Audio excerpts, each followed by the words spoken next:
So I typed Conformity Gate in on Netflix, and as you can see, Stranger Things is the fourth listed item, followed by Stranger Things, The First Shadow. Then I searched fake ending, and it's also there. Conformity Gate isn't happening. I mean, I hate to take a dump on your Frosted Flakes, but that's just the truth of the matter. Now, in a few hours, I could easily look back at this and look like an absolute idiot, but I really don't think I will. It is currently 12:30 a.m. when I'm recording this video. I'm actually in my underwear right now. But I had to come on to talk about this because it's absolutely insane. This is all I can see all over my feed on YouTube, on Facebook, Instagram, TikTok. It's taking the world by storm right now. Even the Empire State Building is posting about it. Jimmy Fallon straight up asked Sadie Sink, "Do you think Eleven's dead?" To which she was like, "Yeah."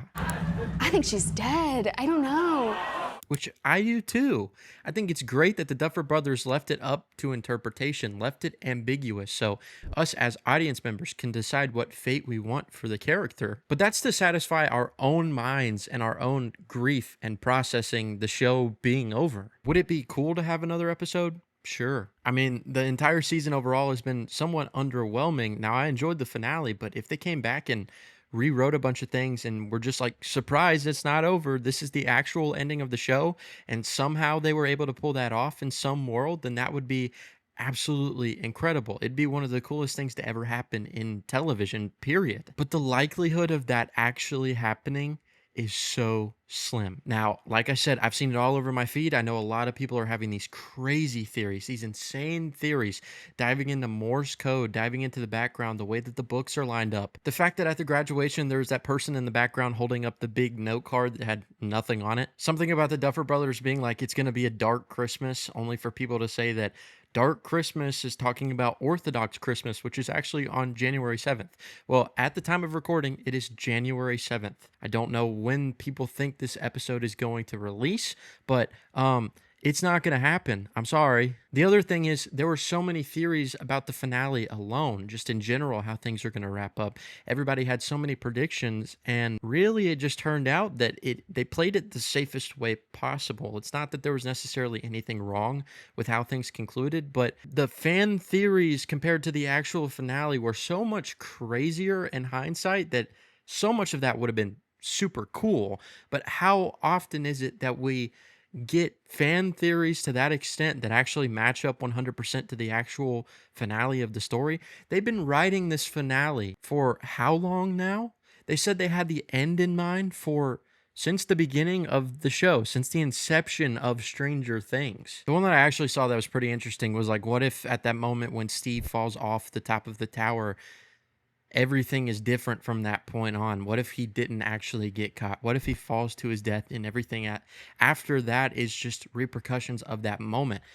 We get the death and the tragedy. They said that there was going to be like 5 deaths, but then they also said don't expect a red wedding like Game of Thrones. So it's been a lot of back and forth. That would be interesting if it all was sort of like a distorted version of reality because everybody didn't know how to cope with the amount of grief and loss and tragedy there actually was, that Vecna really just wreaked havoc on everyone. But at the same time, I feel like that would be just complete and utter disrespect to not only the fans, us watching this series for the past 10 years, but also just the characters in the show.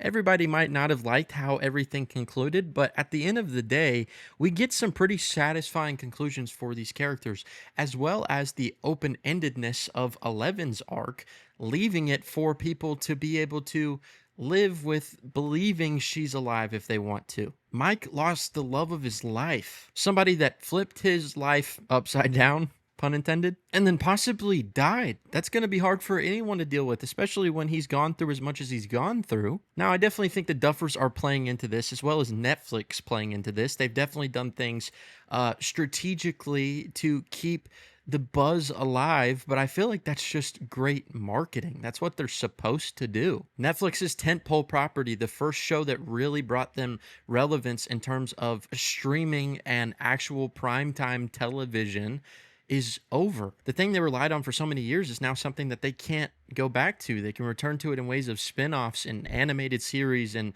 extensions if they want, but they're never going to have that same it factor of the original Stranger Things show. So of course they're going to want to stretch out the buzz. I mean, it just came out on New Year's Eve. That wasn't that long ago. Which also everybody's saying that when they go on their Netflix, it shows the new episode on Wednesday glitch. Did you ever think that maybe it was because New Year's was on Wednesday? I don't know, man. It feels like people are grasping at straws. Just a mix of people being so upset that the show's over because it means so much to them, and also the other side of that where there's so many people that were dissatisfied with the conclusion of the show that they feel like the only way the Duffers and Netflix can make up for it is if it was all a joke, like that was just a fake ending. And when it comes to searching things up with certain keywords on Netflix, I'm sure Netflix has a team of analytical geniuses that are going to attach the keywords that have the most relevance and popularity in the moment.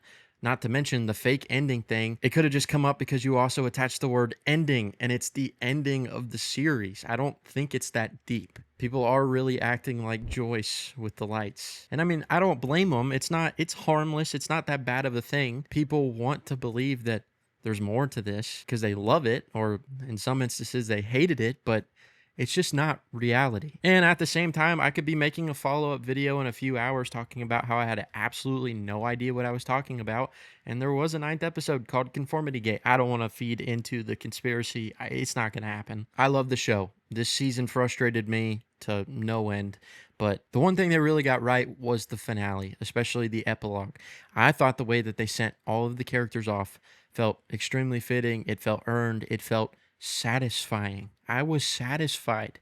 And I know everybody's not going to have the same response and reaction to it as me, but to me, it felt like there was a lot of heart and thought put into it. Now, I definitely think the Duffers flubbed a bunch of other things in the season, and there are certain pieces of media out there where they suggested there's something a lot bigger that was going to happen than actually did. They probably thought if we say everything that people want to hear, then they're going to believe that. And ultimately, I think they didn't hit the mark in some instances, but still, just because it didn't line up with the fan theories online doesn't mean it wasn't satisfying.